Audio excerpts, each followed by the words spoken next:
everyone, and welcome back to Kenji Martial Arts. Now, before I get on with today's video, there's something that I just want to talk about.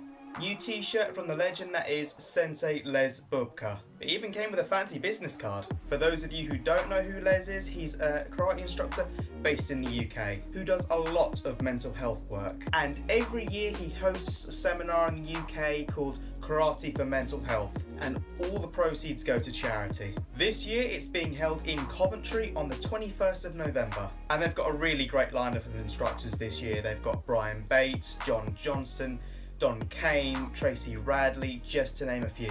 I'll throw a link down below. If you are free on the 21st of November, I highly recommend it. It is £30 per person and all proceeds go to charity. And unfortunately, I can't go this year. Apparently, one of my friends has to get married. I know, right? It's so strange. It's like he didn't even know that the seminar was on. Bloody normal people. Now, on to the topic of today's video. If you do keep up with my many, not so many, social media postings on Instagram, you would have seen that I had recently quit Brazilian Jiu-Jitsu. That's right, after doing it for about 3 or 4 months, I had to stop. So today, I thought I'd just take a bit of time to talk through why I stopped and why I needed to stop. Now something that I mentioned a while ago in how to choose a martial arts video for you, I mentioned something quite important towards the end of the video, and that is how you fit martial arts training in with your lifestyle. Because believe it or not, martial arts is not a lifestyle, or at least not for me. Martial arts is something that you take interest in, you take time for. It motivates you, it challenges you, but it's not who you are as a person. I physically do not have karate running through my veins. No, lifestyle and things you do in your life take over. So you do have to decide, do you carry on trying to do too many things at one time?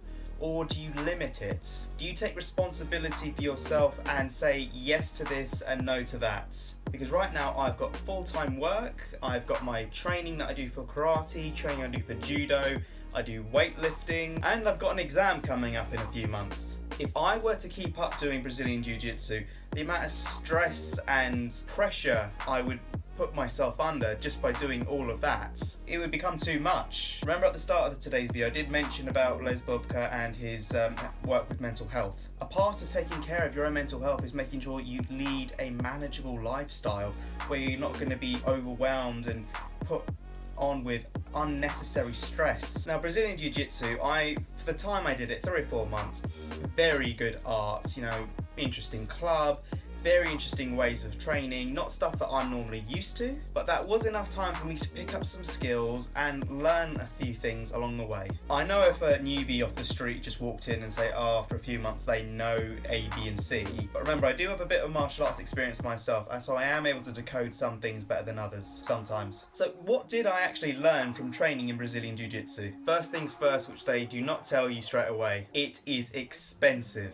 And I mean really expensive. Class fees for me were about £10 per session. The session would last about an hour and a half, and you got really good quality teaching, don't get me wrong, but I'm used to paying £5 for that sort of time, so I'm effectively paying double for Brazilian Jiu-Jitsu. And then on top of that, gis, oh wow, gis are expensive. Now the gi that I bought was a tatami brand. Now I managed to get that for about £30 purely because it was on sale. But if I were to buy a gi that's in normal stock, that's not on sale, I'd be spending north of £60. And that's just for a bare bones basic one. They can go up to hundreds. It's ridiculous how expensive they can go. And for each day that you train, you have to wear a new gi. Your old gi that you wore the day before has to go in the wash, has to be cleaned, and then the next day you will wear a new gi. So if you train more than a few times a week, how many gis do you think you'll need, and how much money do you think you'll actually end up spending? It will be a lot. It definitely will be a lot. So again, if you can afford that sort of thing,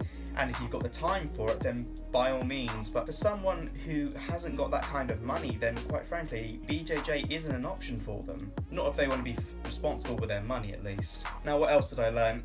Training in BJJ is hard, and I mean hard. Now, I don't mean hard as in you go 100% with whatever you're doing all the time. I mean your cardio will physically be terrible the moment you start. The first day I went was on a Wednesday. Now by the end of the session I was tired, I was dripping sweat everywhere, my muscles were physically screaming for oxygen. It was the most physically tired I had been in a very, very long time. And then only at the end of the class was I told that Wednesday classes were the harder ones out of the whole week.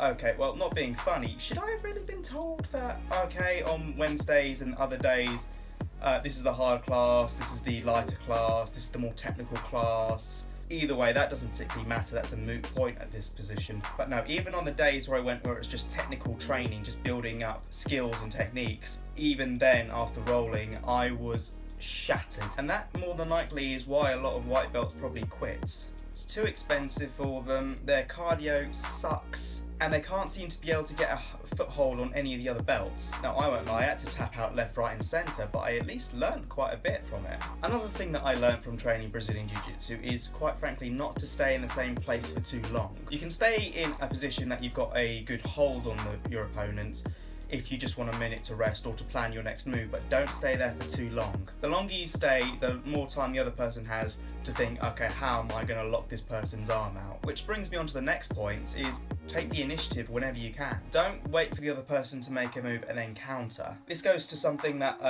Vince Morris has talked about before in his Rules of Combat. I highly recommend you look at that if you get the chance. Is to never be the one reacting, always be the one acting, always take the initiative, be the first one to make the first move, and then carry it through with something that's actually going to finish them. Now, one last thing that I wanted to talk about was something that one of the coaches told me. No matter what, you are always going to get injured. Now, this is a bit of a weird one. Now, in any martial art, you're going to get injuries. You are going to feel pain.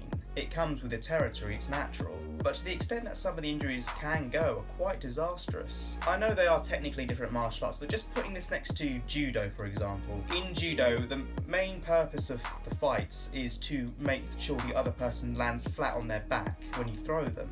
And before anyone throws, the biggest thing that gets drilled into anyone is safe break falling.